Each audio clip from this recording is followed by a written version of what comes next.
Hello friends, welcome to my channel. Climate వచ్చేసి చాలా కూల్గా ఉంది కదండి బయట. మరి ఇంట్లో హాట్గా ఏదో ఒకటి తినాలనిపిస్తుంది కదా ఇలాంటి సిచ్యువేషన్స్లో. సో అందుకే ఈ రెసిపీ అన్నమాట, సోరకాయ సర్వపిండి.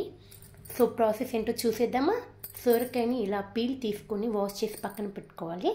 దీంట్లోకి 2 మీడియం సైజ్ ఆనియన్స్, 1/2 కప్పు నువ్వులు, కప్పు కరివేపాకు అండ్ వెల్లుల్లి, జీలకర్ర, వాము, ధనియాలు ఇలా పేస్ట్ చేసి పెట్టుకోవాలి. దీంతోనే సర్వపిండి టేస్టీగా ఉంటుంది కాబట్టి సొరకాయలను ఇలా తురుముకోవాలన్నమాట. తురుముకున్న తర్వాత 3 కప్పుల బియ్యం పిండి, 2 స్పూన్ల సాల్ట్, 2 స్పూన్ల కారం అండ్ మనం పేస్ట్ చేసి పెట్టుకున్న వెల్లుల్లి, ధనియాలు, నువ్వులు, కరివేపాకు, ఆనియన్స్ని అన్నీ వేసుకొని బాగా కలుపుకోవాలి.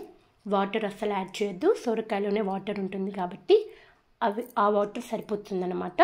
సో ఇలా కలుపుకున్న తర్వాత కలర్ కోసం పసుపు అండ్ మరింత టేస్ట్ కోసం బొబ్బరి పప్పుని యాడ్ చేస్తున్నాను. సో అంతా వేసుకున్న తర్వాత ఇలా ప్యాన్ తీసుకొని ఆయిల్ అప్లై చేసుకోవాలి.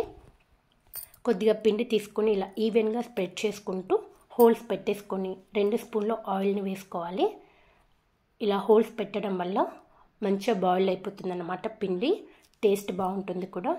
అండ్ సర్వపిండి బౌల్లో కూడా ఇలా ఆయిల్ అప్లై చేసుకొని కొద్దిగా పిండి తీసుకొని ఇలా ఈవెన్గా స్ప్రెడ్ చేసుకొని హోల్స్ పెట్టేసుకొని ఆయిల్ వేసుకొని మూత పెట్టి మీడియం ఫ్లేమ్లో పెట్టేసుకోవాలి. సో మీకు 2 ప్రాసెస్ చూపిస్తున్నానండి, ప్యాన్ అండ్ సర్వపిండి బౌల్. మీకు ఏది అవైలబుల్గా ఉంటే దాంట్లో మీరు ఇలా చేసేసుకోండి. ఒక 5 మినిట్స్ తర్వాత ఇలా చేంజ్ అయిపోతుందండి కలరు. అప్పుడు మీరు సిమ్లో పెట్టేసుకోండి. స్లోగానే కుక్ అవుతుందండి సర్వపిండి, సిమ్లోనే, అప్పుడే టేస్ట్ బాగుంటుంది. హై ఫ్లేమ్లో త్వరగా చేసేద్దామంటే పిండి వస్తుంది, కుక్ అవ్వదన్నమాట. సిమ్లో పెట్టేసుకొని స్లోగానే చేసుకోండి, అంత టైం ఏం పట్టది, ఈజీగా అయిపోతుంది. చూడండి ఆల్మోస్ట్ అయిపోయింది. సో అంతేనండి, చాలా సింపుల్. మరి మా అమ్మ చేతి సోరకాయ సర్వపిండి ఎలా ఉందో చూసారు కదండి. మరి మీకు నచ్చిందా? నచ్చితే లైక్ చేయండి, షేర్ చేయండి, మా ఛానల్ని సబ్స్క్రైబ్ చేయండి. Thanks for watching. ఇంకో విషయం, అమ్మ చేతి సోరకాయ సర్వపిండే కాదండి, అమ్మ చేతి ఏ వంటైనా అమృతంలా ఉంటుంది, అంతే కదా.